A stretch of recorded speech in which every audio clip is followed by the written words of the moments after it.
Assalomu alaykum. Sabah ovozliq asarlari kanaliga xush keldingiz. Kanalimizda Qaynam o'rkishi, Chala tekkan o'q, Manas daryosidan qaytish, Anjamboy, Sarson ruh, Qanliq iz, Qanliq idir, Turma xotirlari mahbus ruhlar, Sabit Damullamning qisqacha tarjimali, Xo'janiyaz hojining ish faoliyatlari qatorliq asarlar bor. Asarlarimizni yoqtirib anglashingizni qarshi olamiz. Asarlarimizni yoqtirgan bo'lsangiz, do'stlaringizga va boshqa to'plarga tavsiya qilib qo'ying. Rahmat. Amdi anglaydiganlar Turma xotirlari mahbus ruhlar. Abdori Abduvali Ayub. Ko'zaynakni utibdiman. 2014-yil oktabrning boshlariga deyman. Yangratqudun tuyuqsiz ismim chaqirildi. Men qayta sotqa chiqudekman. Qaraganda aramizdan biraylan Urumchi shaharlik o'tir sotqa arz qilgandek qilatdi. Advokat birinchi sotda menga qayta arz qilmaslikni aytgan edi. Kim arz qilgandu? Ajiba nimala bo'lmasin, qayta sot echiladiganligidan mamnun bo'ldim. Mushu fursatda men bir qitim erkin hayotning hidini puriyolaydim. Mahbus va saqchi kiyimidan boshqa kiyimdagi kishilarni ko'ralaydim. Eng muhimi onam, ayolim va qarindoshlarimni ko'ralaydim. Bir o'ylasam, so'yimliklarimga bu seminutdek nursiz, so'g'uq, shumliq puraydigan, badrang raqtdan tikilgan mahbus kiyimidagi holatimni, choch bilan soqol tangla o'sgan so'lg'un yuzimni ko'rsatgim yo'q edi. Ya'ni bir yerlarimdan ularni kilalarmi? Kelsmo bo'ptikan degan tamamu to'kilib turadi. Bu qitimqi sot haqida na advokat kelmadi, na sotdan biror xodim kelib uqtirish qilmadi. Hatto ular oldingi qitim qilgan sotdan burunqi repetitsiyani mu qilishmadi. Shunga bu qitim sotqa oilamdan kimlarning kelishidan hech bir xabarim bo'lmadi.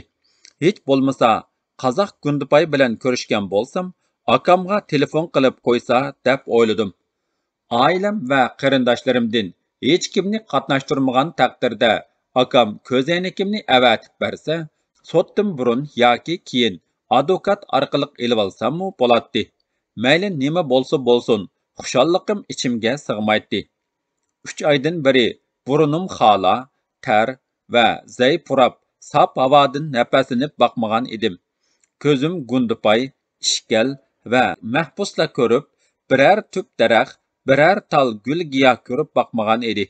Bu qitim sotqa beshimga qora xalta kiydirmay ilib mangsa, erkin dunyoni bir qitim ko'rib olishim mumkin edi. Afsus, bu qitimmo yana qora xaltaga mahkum bo'ldim. Ammo bu navbat qonun saqchisi qo'limga ishkal, putumga kishan silib, bir zanjir bilan qo'limni putumga chetib ilib manganda ancha xo'rliq his qilmadim. Qaraganda inson ko'nsa kerak. Tunji qitim sotqa yolab manganda boshdan kechirganim sinoq bo'lib, u imtihondan utuqliq o'tgan o'xshayman. Bu qitim sot zaliga birinchi qitimqidek birga ilib kirilmadik. Uchaylarni bir-birimizga uchrashtirmay, ayrim-ayrim zalga ilib kirib, sotchining oldiga tizdi. Xuddi biz qochadigandak, ikki tarafimizda ikki saqchi bir qo'lida bilakimizdan, yana bir qo'lida gadanimizdan tutib turdi. Sotchining oldiga kelganimizda qo'llarda shillimizdan besib, bosh agdirib qo'ydi. Sotning oldida mashinadan tushgan, koridorda mangan va zalga ilib kirilganda, qora xalta ichida shuncha diqqat qilibmi, hech kimni ko'rolmadim. Sotda sotchi, putukchi, ayblig'ichi bor, ammo advokat yo'q edi. Arznamani Mehmet Sidiq va Dilyor sunibdi. Mehmet Sidiq o'z-o'zini oqladi. Uning astoydilligiga burundan qoyil edim. Bu qitim qoyil bo'libla qolmay, hayron qoldim.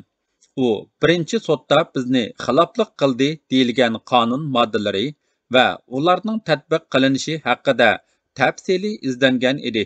U hatto biz bilan o'xshash turdagi jinoyatlar ortilgan delolarning kesim ahvolini misol qildi. Uning aqlishicha biz butunlay gunohsiz bo'lganning ustiga qonunsiz qamalganimiz uchun to'lamga erishmekimiz lozim ekan. Sotchi bularni anglab taftishga qaradi. Taftish dalillarga raddiya bermasdan, beshini qog'ozdan ko'tarmay, birinchi sotdagi aybnomani qaytadan o'qib chiqdi. Menga Söz haqqı berilganda men bizning birinchi sotdan burun taftishga bergan iqrorimizning aldash, qistash va qo'rqitish badiliga bo'lganligini, taftishning bizga shu bo'yicha iqror qilmasak yo texmo ig'ir kesadigan yoki siyosiyga bog'lab muddatsiz kesadiganligi haqida tahdid solganligini aytdim. Dilyarmı bizning qarlanganligimiz, aldanganligimiz va qistalganligimiz haqida shikoyat qildi. U bu qitimliq tutqun jarayonida bizning fuqarolik huquqimizning dafsanda qilinganligi, qonunning payxon qilinganligi haqida dalillik qilib so'z qildi. Sotchi hech birimizning so'zini bo'lmay angladi. Ko'zaynikim bo'lmag'achqa hech kimning chiroy ifodasini ko'rolmadim. Sot tizla oyoqlashdi. Oxirida boshqa deydiganlaringlar bormi? Deb so'ralganda, Dilyar hech tamtirmay, noiti jaranliq qilib, amaliyotda bizning atalmış bu deloyimizda so'roqchi, taftish va sot xodimlari noiti astoydil xizmat qildinglar, qizg'in ishildinglar, jafo chekdinglar, ammo hammanglar qonunga emas, siyosiy buyruqqa amal qildinglar. Bugun Mehmet Sidiqning so'zini katib yozdi. Mushu yerdagi kishilar shohid bo'ldi. Bu tarix qoldirildi. Sinliq arxivi saqlandi. Qonun hammadan ustun bo'ladigan, adolat nur chachadigan shundoq bir kun keldi. Shu kuni o'rinlarimiz cho'qim almashidi. Men shuning ishinaman, dedi. Dilyarning mardonalarcha aytilgan, menga hozirgacha ta'sir qiladigan yuqorqi so'zlarining ta'siri kallamda yo'qolmay, Mehmet Sidiqning nima deganligiga diqqat qilmabdiman. Oxirgi so'zni deyish navbati menga kelgan edi. Qarasam Dilyar shuncha to'liq, ma'nilik, cho'nqur qilib tushuncha berib bo'ldi. Mehmet Sidiqmo uchimizning advokati bo'lib, bizni yana oqlab so'z qildi. Men takrorlab yurmay deb o'yladim.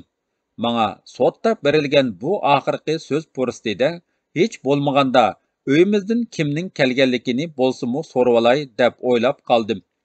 Sotda xiyolim qadrdonlarimni bir ko'rilishda edi.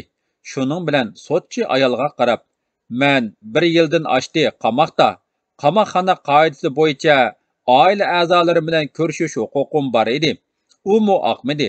Bugun zalda oilamizdan kim keldi? Do'st birodarlarim bormi? Bir ko'rgim bor edi.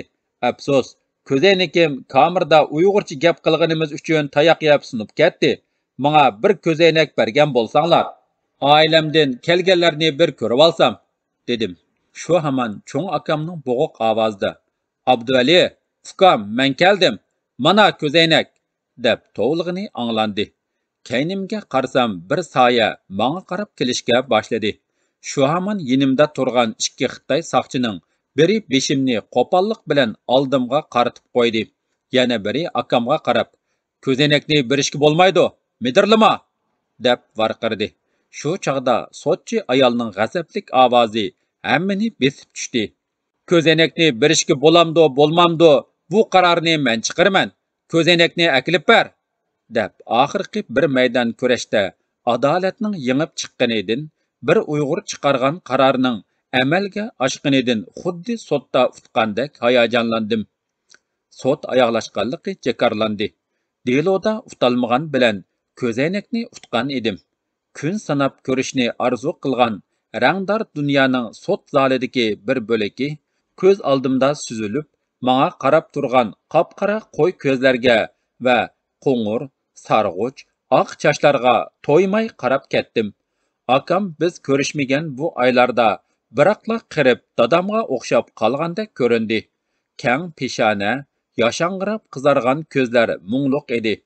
Uning yuzini texmu qirliq va so'zunchoq ko'rsatib turgan qing'roqdek qanshiri dadamga quyib qo'ygandek o'xshaydi.